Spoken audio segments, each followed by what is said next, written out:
Friends, বাহারি স্বাদের রান্নাঘরে আজ আপনাদের সামনে শেয়ার করছি দেশি মোরগ বা দেশি মুরগির রেসিপি। চিকেনটা খুব ভালোভাবে পরিষ্কার করে ধুয়ে নিয়ে এখন ম্যারিনেট করে রেখে দেবো। দেশি মুরগির জন্য ম্যারিনেট করে রাখতে হয় অনেকক্ষণ, যেহেতু সেদ্ধ হতে সময় লাগে। এখানে 50 গ্রাম টক দই, পেঁয়াজ বাটা নিয়েছি, 1 টেবিল চামচ আদা বাটা নিয়েছি, রসুন বাটার একটু বেশি পরিমাণে নিয়েছি 1.5 টেবিল চামচ, আর নিয়েছি 1 টেবিল চামচ জিরে বাটা। এই বাটা মশলা দিয়ে কিন্তু চিকেনের স্বাদটা দারুণ হবে।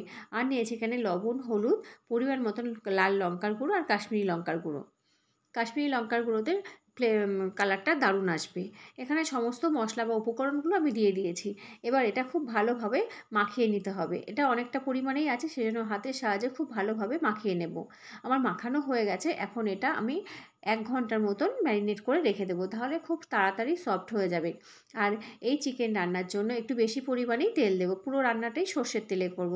তবে ফ্রেন্ডস, প্রথম থেকে শেষ পর্যন্ত এই রেসিপিটি দেখবেন, না হলে কোনো উপকরণ আপনারা মিস করতে পারেন। আর অবশ্যই এই রেসিপি যদি ভালো লেগে থাকে আমার চ্যানেলটিকে প্লিজ সাবস্ক্রাইব করে আমার পাশে থাকবেন। এই চিকেন রান্নার জন্য একটু বেশি পরিমাণে সর্ষের তেল দিয়েছি। এখন দিয়ে দিচ্ছি 2টো শুকনো লঙ্কা, তেজপাতা, আস্ত গরম মশলা। আর দিয়ে দেবো একটা মিডিয়াম সাইজের কুচানো পেঁয়াজ। পেঁয়াজটা আমি লাল লাল করে ভেজে নিয়ে তুলে রাখবো, যাতে একটু এই চিকেন রান্নাতে বা দেশি মোরগে একটু বেরেস্তা দিলে কিন্তু দারুণ খেতে লাগে। সেই জন্য পেঁয়াজটা এরকম লাল করে ভাজা করার পর আমি এটা তুলে নেব। আর এই চিকেন রান্নাতে আমি দেবো মরিচ বাটা। সেজন্য এতটা পরিমাণ গোলমরিচ নিয়েছি, এটা আমি বেটেও নিয়েছি। আর যেটুকু তেল ছিল সেই তেলের মধ্যেই দিয়ে দিয়েছি ম্যারিনেট করা চিকেন, তার উপর দিয়ে দিয়েছি একটা কুচানো টমেটো। সমস্ত মশলাগুলো দিয়ে এখন আমি এটা মাঝারি ফ্লেম করে নাড়তে থাকবো। বেশ কিছুক্ষণ ধরে এটা কষতে হবে। কষতে কষতে এর মধ্যে থেকে অনেকটা পরিমাণেই জল বার হবে। মাঝারি ফ্লেম করে এরকম কষবো আর একটু করে ঢেকে দিতে হবে। তাহলে চিকেন থেকে এক্সট্রা জলটা বেরিয়ে আসবে আর অনেকটা সেদ্ধও হয়ে যাবে। এখানে দেখুন অনেকটা পরিমাণেই জল বেরিয়েছে।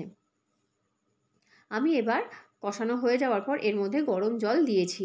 একটু বেশি পরিমাণেই জল দিয়েছি, আপনারা আপনাদের পরিমাণ মতন জলটা দেবেন। জলটা একটু বেশি পরিমাণে না দিলে সেদ্ধ হতে সেদ্ধ ভালো হবে না, খেতেও ভালো লাগবে না। সেই জন্য বেশি পরিমাণেই জল দিয়েছি। আর যে পেঁয়াজ ভাজাটা আমি তুলে রেখেছিলাম সেটা আমি দিয়ে দিয়েছি।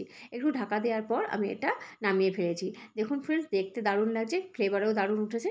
তবে এই রেসিপি যদি আপনাদের ভালো লেগে থাকে, আবারও বলছি আমার চ্যানেলটিকে সাবস্ক্রাইব করে পাশে থাকবেন।